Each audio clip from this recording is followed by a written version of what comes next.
વિશ્વ હિન્દુ પરિષદ બજરંગ દળ ઈચ્છાપુર પ્રખંડ દ્વારા હજીરા વિસ્તારમાં જન્માષ્ટમીની ઐતિહાસિક ઉજવણી કરવામાં આવી છે। વિશ્વ હિન્દુ પરિષદ બજરંગ દળ ઈચ્છાપુર પ્રખંડ દ્વારા હજીરા વિસ્તારમાં જન્માષ્ટમીની ઐતિહાસિક ઉજવણી કરવામાં આવી છે।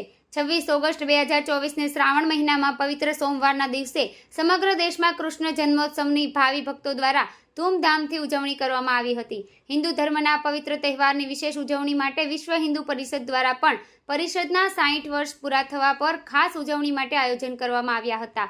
આ ઉજવણીના સંદર્ભમાં બજરંગ દળ ઈચ્છાપુર પ્રખંડ દ્વારા શહેરના છેવાડાના ગામો એવા હજીરા વિસ્તારના ઇતિહાસમાં એક ઐતિહાસિક કાર્યક્રમનું આયોજન કરવામાં આવ્યું હતું, જે ઉજવણીના કાંઠા વિસ્તારના સેંકડો લોકો સાક્ષી બનીને ધન્યતા અનુભવી હતી। આ ઉજવણીના સંદર્ભમાં બજરંગ દળ દ્વારા કાંઠા વિસ્તારના વિવિધ ગામોમાં ગોવિંદાઓની ટોળી વચ્ચે મટકી ફોડ સ્પર્ધાનું આયોજન કરવામાં આવ્યું હતું, જેની અંદર કાંઠા વિસ્તારના જ અલગ અલગ ગામોમાંથી આવેલી 6 ટોળકીઓ વચ્ચે રોમાંચક સ્પર્ધા થઈ હતી।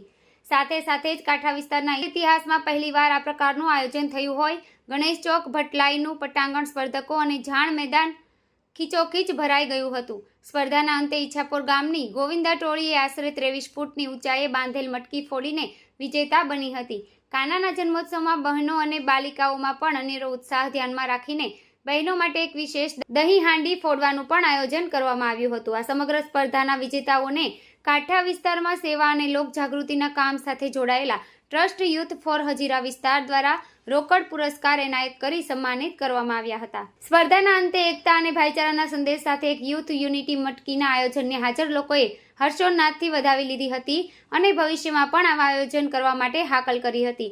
સમગ્ર આયોજનને સફળ બનાવવું બજરંગ દળ ઈચ્છાપુર પ્રખંડ દ્વારા બજરંગી અને યુથ ફોર હજીરા વિસ્તાર ટ્રસ્ટના કાર્યકર્તાઓ દ્વારા નિસ્વાર્થ ભાવે જહેમત ઉઠાવી હતી। હર્ષદ મહાયવંશીનો રિપોર્ટ, આઝાદ ન્યૂઝ।